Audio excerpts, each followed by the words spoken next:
Hi everybody, I'm Brian Williams. It is my pleasure to welcome you to the 1993 Thoroughbred racing season here at Woodbine. In just 3 years, the world will leave the United States, the world of horse racing that is, and come to Canada for the first time as Woodbine will host the Breeders' Cup.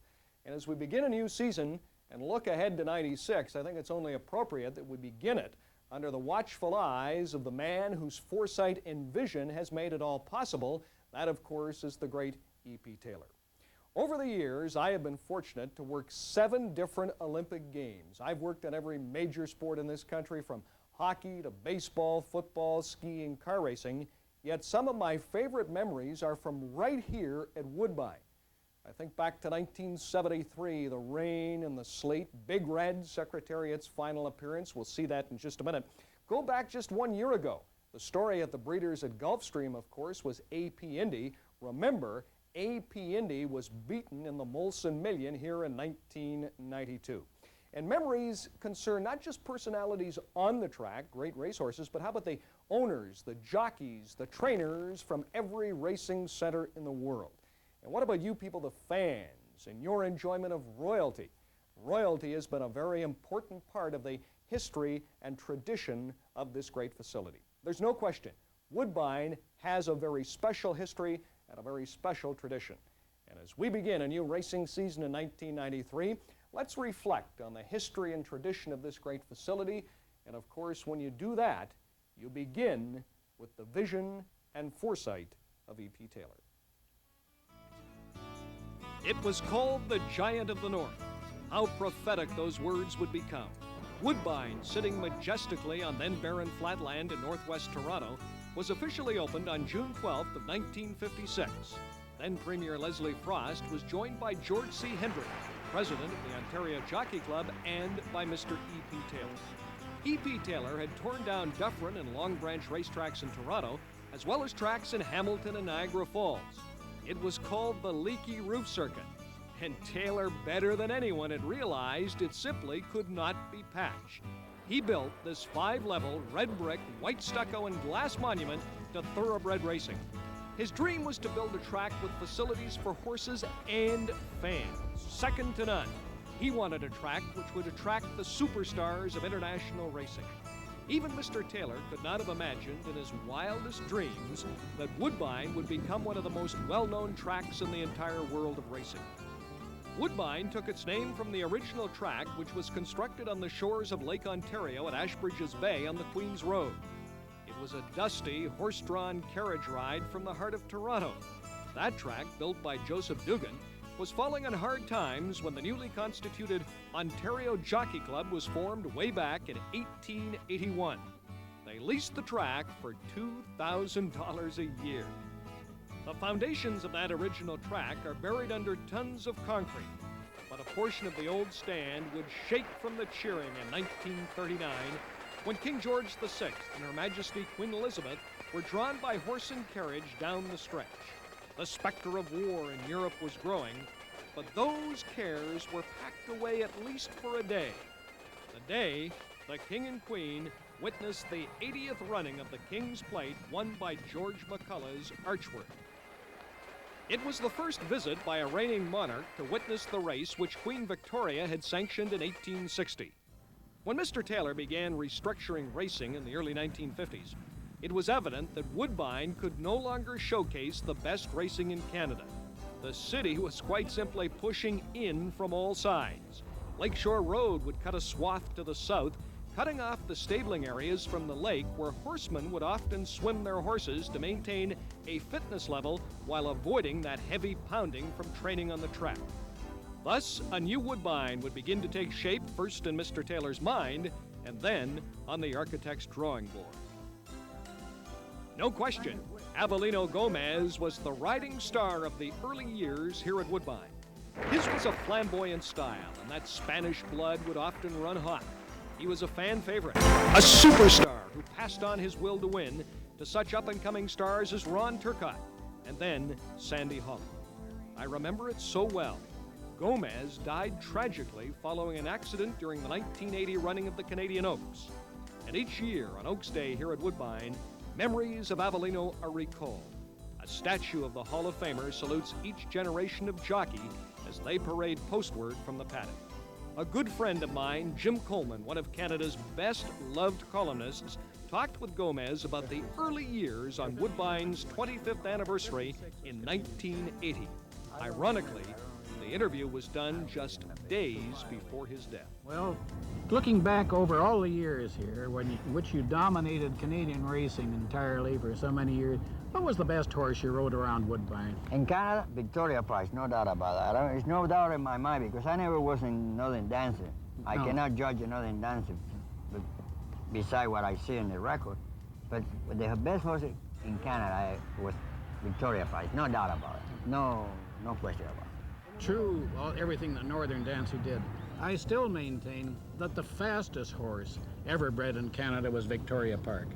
Well, the faster, yes and no. Okay. I would say yes and no, and those years, yes, and today, it's a lot of good as today. Look, the Canadian bred breeder is right on top of the wall, so, you know. Well, let's just remember one thing. Victoria Park set track records at Hialeah and at Delaware Park that still exist today. And still here, mile and a quarter, and Brimpley, 202. Yeah, and I remember them trying to flag you down. Right. Victoria Park had blazed a path for future Canadian stars in the American three-year-old classics. Probably would have won the Belmont Stakes in 1960, but Mr. Taylor elected to bring the Big Bay home to run in the Queen's Plate. Run and win he did, with AVELINO GOMEZ sticking his tongue out at a would-be assassin who had threatened to shoot the Cuban star right out of the saddle. 4 years later, Northern Dancer, a Canadian sports legend, made a triumphant return here to Woodbine, having won the Kentucky Derby and the Preakness. He was the first Canadian bred to win the first two jewels in the American Triple Crown. Northern Dancer's return to Woodbine for the Queen's Plate touched off an outpouring of emotion, and adoring fans lined the walking ring as the chunky colt pranced and preened.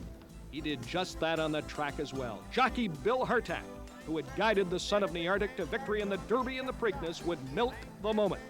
Hartack took the Dancer in hand until, to the dismay of the Queen's Plate crowd, he was inhaling the dust of the field. Northern Dancer would have none of that. And when Bill Hartack gave the signal to run, Northern Dancer circled the field with disdainful ease. Langcrest and Grand Garçon now, and Northern Dancer moving up very fast on the outside. Going around the far turn, it's Grand Garçon and Northern Dancer. And now it's Northern Dancer on the outside, Grand Garçon in the center, and Langcrest along the rail. And they're all going head and head with Northern Dancer now moving into the lead. Northern Dancer now by a length with Langcrest on the inside and Grand Garçon. They have 3/16 of a mile to come. And coming into the stretch, it's Northern Dancer. He's pulling away now. Northern Dancer in front by 3 or 4 lengths. Langcrest is holding on to the second position. Grand Garçon is third and return trip. It's Northern Dancer. He moves out in front by 8 lengths now with 70 yards to go. And coming down the wire, Canada's great little horse, Northern Dancer, wins heavily. This was to be the Dancer's final race.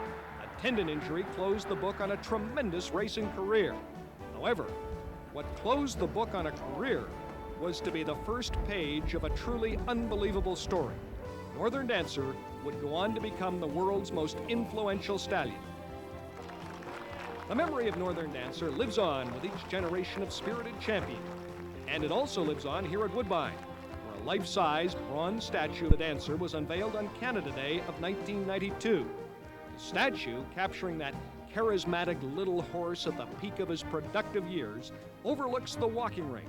And you know, it's as if Northern Dancer is casting even today an approving glance on the stars of another generation. The magic of the old horse, who's been dead now a couple of years, still lives on. He just caught people's imaginations, young people, old people, whatever, and it's still there. Ali Deed, a great-grandson of Northern Dancer, was one of the first stars to come under the Dancer's gaze. The colt from Kinghaven Farms paraded like a champion, then went out and raced like one in winning the 1992 Queen's Plate by some 12 lengths. They run to the 3/8 pole. On the inside, coming on now, that's Tannenberg, Ali Deed, Paredes frozen on Ali Deed. He hasn't moved a muscle, and they glide up to take the lead. They come to the quarter pole. Allideed now leads it by length. Grand Hui still second. Tannenberg beginning to back away. Starting to close between horses is Denver, Bright Feather on the far outside. They come to the top of the stretch. Allideed widens to 4. Perret pushes the button, and Allideed leaves a discouraged group of 3-year-olds in his wake. They come to the 16th pole, and this Queen's Plate is history. Allideed in a class of his own, absolute domination. King Haven, owned by Bud and David Wilmot, has supplied Canadian racing with some of its most exciting performers. Performers quite literally seemed to save their best for Queen's Plate Day. In 1989, Her Majesty Queen Mother Elizabeth celebrated the 50th anniversary of her first Queen's Plate visit and witnessed with approval romp to victory for King Haven. And Damascadan is up on the outside to take the lead. Wavewise sticks right with him. Most Valiant in behind them in third. Splashing Success just 2 lengths off the lead. Creed's making a move on the outside now from 5th. Blonde at a Motel going well at the rail in 6th. Stellar Knight 6 lengths off the lead from 7th. Ivory Dance is 8th. Forum Fighter is 9th. With approvals being asked for a run, he's gaining ground now. Then Ascar, Harry Lyric, Rear Admiral, Antigonos and Lone Pine, and they're in the final 3 furlongs. It's Damascadan, Splashing Success, sticks ahead in front. It's Splashing Success as they come to the quarter pole. Damascadan's asked for all he's got by Sabrak. Creed is there, and with approval bursts onto the scene at the head of the stretch. It's Splashing Success. Here comes Most Valiant. He's full of run. He shakes loose and he's gaining ground. It's Most Valiant at the 8th pole. With approval's going to try to chase him down to the inside. Damascadan on the inside. It is Most Valiant, but with approval is strong. With approval and Most Valiant, they hit the wire together in a photo to win in the Queen's Plate. With approval went on to sweep the Prince of Wales and the Breeders, thus becoming the first Canadian Triple Crown winner since Canberra in 1963. That Triple Crown sweep was worth $1 million in bonus money from the Bank of Montreal. And you know, King Haven had another Bank of Montreal check to endorse in 1990. This time it was his Vestia who did the honors. But his Vestia is accelerating. Seymour takes a peek over his shoulder, and his Vestia widens to 3. Iskandar Lekbar is second. Very Foremost putting in a late run on the far outside, but they come to the 8th pole, and his Vestia widens to 10. Iskandar Lekbar and Very Formal is Vestia. An absolutely brilliant performance. He crushes this field.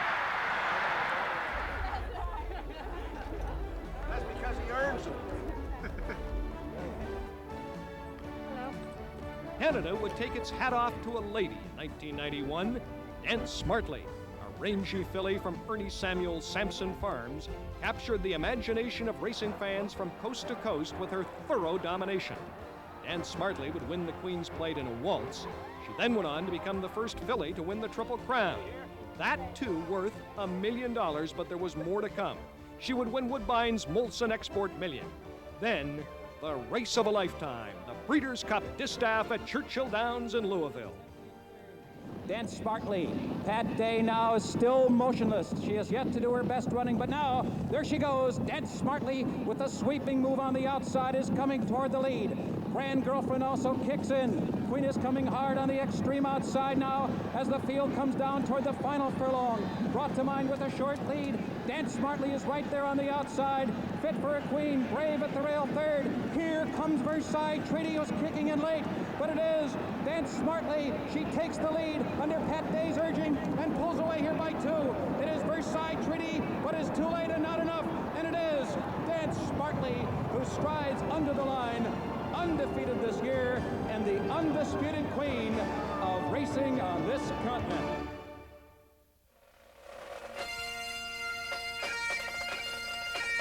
Royalty and racing go hand in hand here at Woodbine. Queen Mother Elizabeth has attended 8 renewals of the Queen's Plate. After her first visit in 1939, she returned in 1962 to present the 50 guineas to Flaming Page's owner, E.P. Taylor.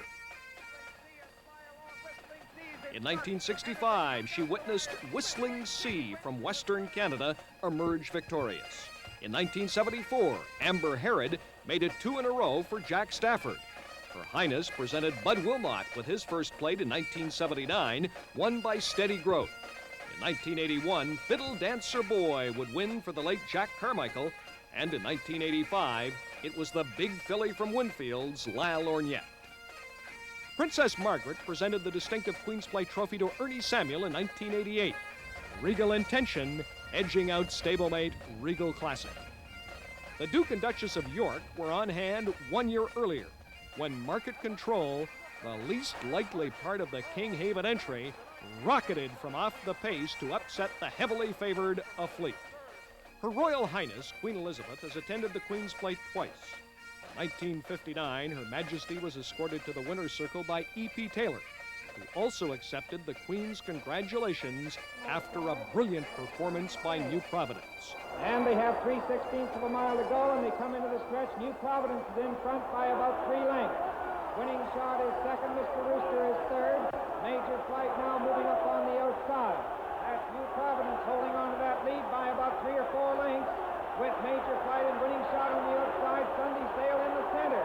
And here they come to the finish line. It's going to be close, but it's New Providence wins. New Providence wins the Queen's Plate. New Providence becoming the first horse to sweep the Canadian Triple Crown.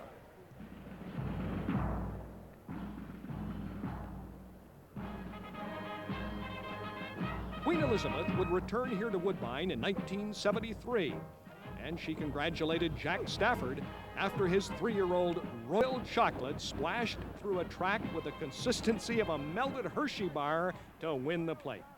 1973 was truly a year to remember.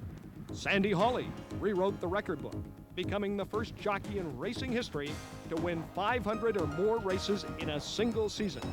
He easily eclipsed Bill Shoemaker's single-season mark of 485 and finished the year with 515 winners. Yes, all of racing would turn its attention to Hawley's ride to 515.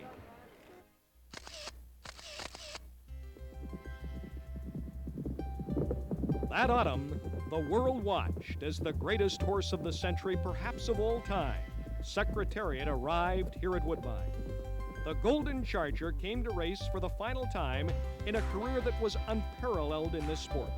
He came to contest the Canadian International, which now, of course, is known as the Rothmans International. And Secretariat knew he was something special. I remember those sunny fall mornings. He would actually come out and stop in front of the cameras. He was the king, and believe me, he knew it. And on those Indian summer mornings, time would stand still while he would take to the track together. Several thousand fans waited for hours on the Friday morning before the race for Secretariat to have his final workout. Thick fog blanketed the course and had only begun to rise when, you guessed it, Secretariat with Ron Turcotte up cantered down the Marshall Turf Course, then switched gears and took off in full stride. It was truly an awesome performance.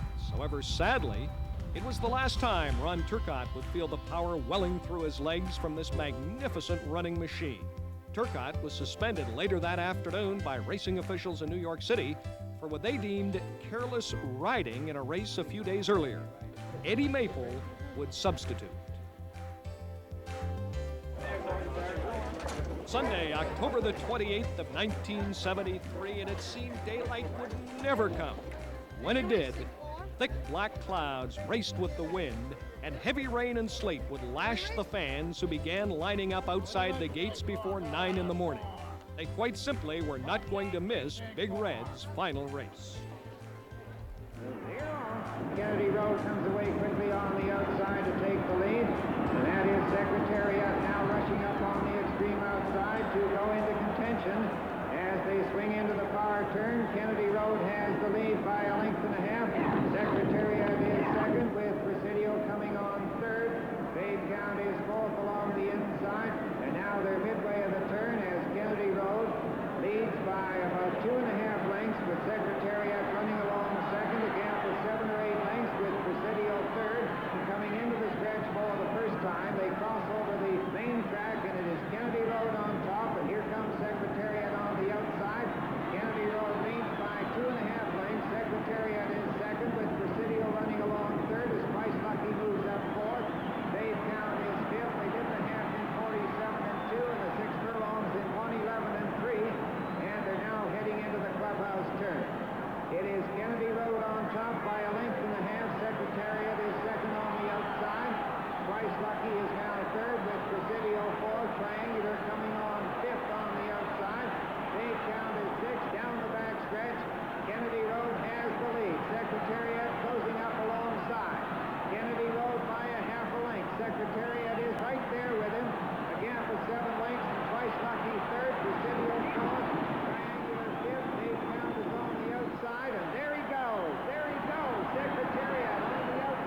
Through the gloom of the late afternoon storm he came, steam belching from his nostrils like a freight train as he bore down on the wire.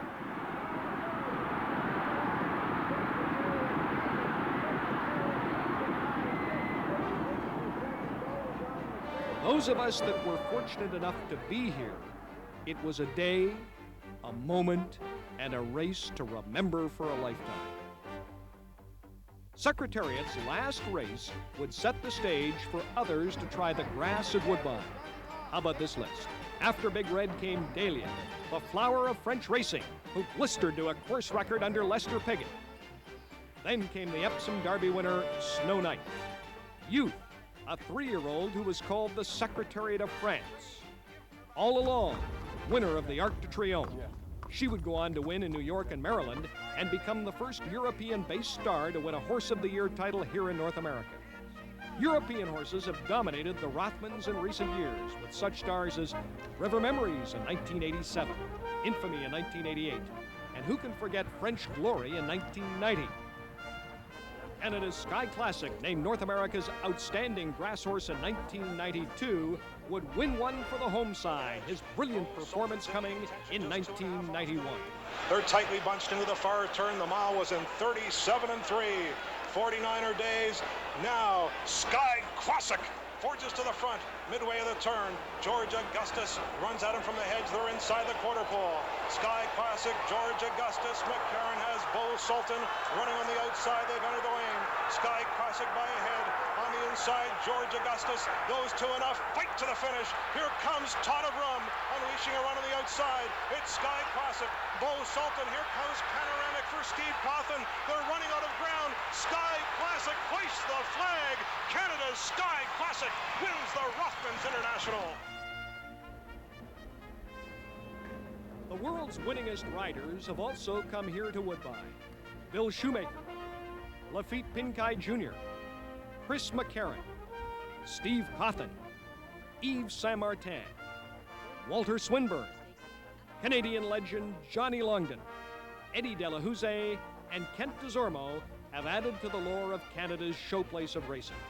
And in 1996, the racing world will converge in Woodbine for its championship day, the Breeders' Cup.